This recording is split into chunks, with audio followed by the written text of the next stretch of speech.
காலத்தே வாளோடு ஒன்றிய மூத்த குடி இந்த மறவர். இங்க மறவக்குடியாகவும் கல்லர் மறவர் அகமுடையராகவும் இங்க இணைந்திருக்கக்கூடிய எங்களுடைய தொற்றுக்குடி உறவுகள் அனைவருக்கும் என்னுடைய பணிவான வணக்கத்தையும்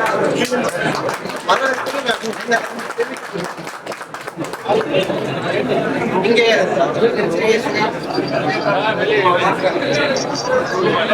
வந்திருக்கக்கூடிய தலைவர் மற்றும் அவருக்கு கூட வந்திருக்கக்கூடிய உறவினர் அனைவருக்கும் என்னுடைய வாழ்த்துக்களையும் நன்றியும் தெரிவித்துக் கொள்கிறோம். இந்த இடத்துல நம்ம சொன்ன விஷயம் 3 காரணம் தான், முக்கிய காரணம்.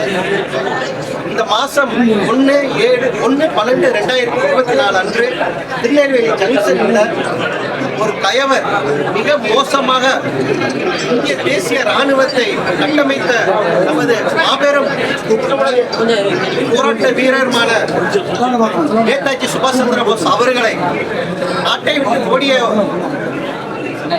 தலைவர் என்று தரக்குறைவாகவும் தனது வாழ்நாளிலேயே 4000 நாட்களுக்கு மேல் சிறைவாசம், பாரதமே விடுதலை அடைய வேண்டும் என்று சிறைவாசம் இருந்த பசுமன் சித்தர் அவர்களையும், பசுமன் சித்தர் அவர்கள் அதாவது உலகத்திலேயே 4 பேருக்கு தான் வாய்ப்பு சட்டமானது போடப்பட்டது. கிரேக்க நாட்டில் போடப்பட்ட சட்டம் அடுத்து இந்தியாவில் போடப்பட்டது என்றால் சாக்ரட்டிஸ், ஹிப்போக்ரேட்ஸ் போன்ற நபர்களுக்கு போடப்பட்ட சட்டம் இந்திய நாட்டில் 2 நபர்களுக்கு தான் போடப்பட்டது. அது அனைவருக்கும் தெரியும், பாலகங்காதர திலகர் மற்றும் நமது பசுமன் சித்தர் தேவர் ஐயா.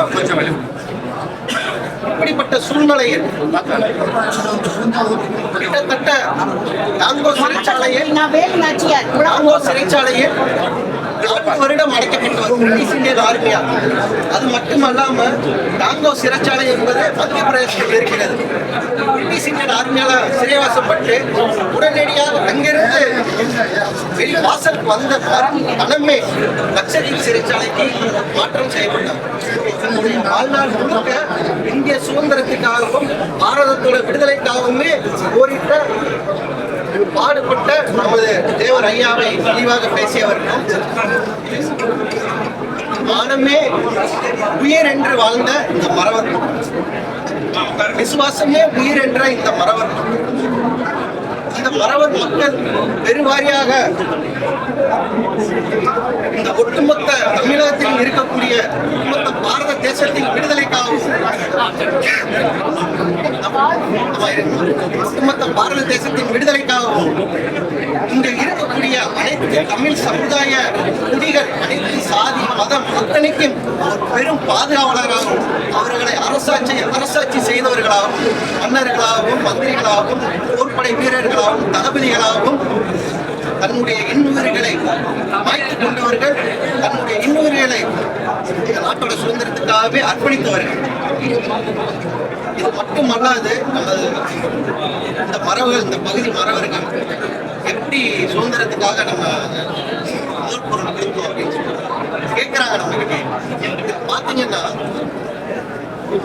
இந்திய முதல் சுதந்திர போராட்ட வீரர் நமது மாமன்னன் புலித்தேவன் அவர்கள் சேது நாட்டிலிருந்து ஆப்பநாடு மங்களம் கிராமத்திலிருந்து சென்ற ஒரு கொண்டை மூட்டம் மரம்.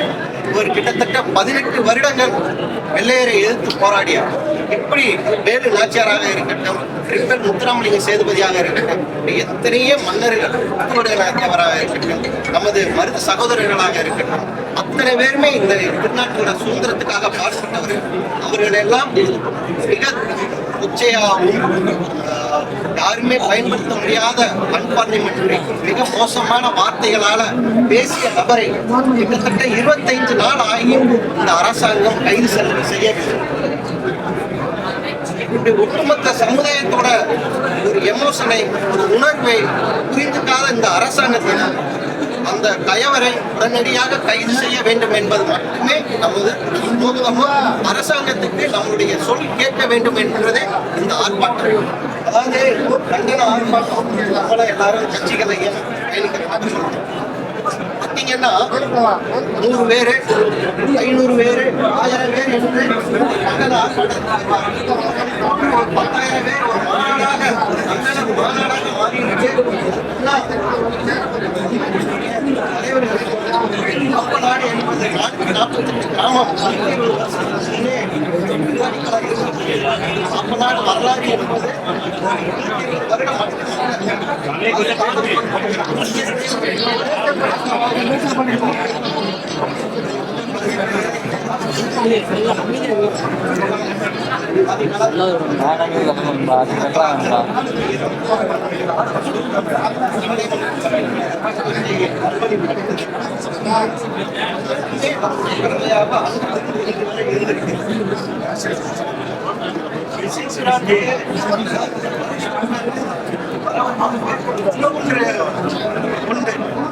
ஒரு பேர் உண்டு. அதாவது இயற்பாவே இந்த பகுதியை வந்து ஆப்பநாடு, இன்று ஆப்பநாடு ரவிகுல கொண்டையங்கொட்டை மறவர் என்று அழைக்கப்படுவார்.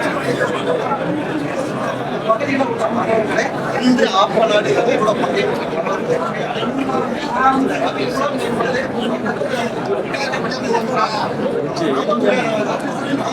ராமாயண காலங்களில் இருந்து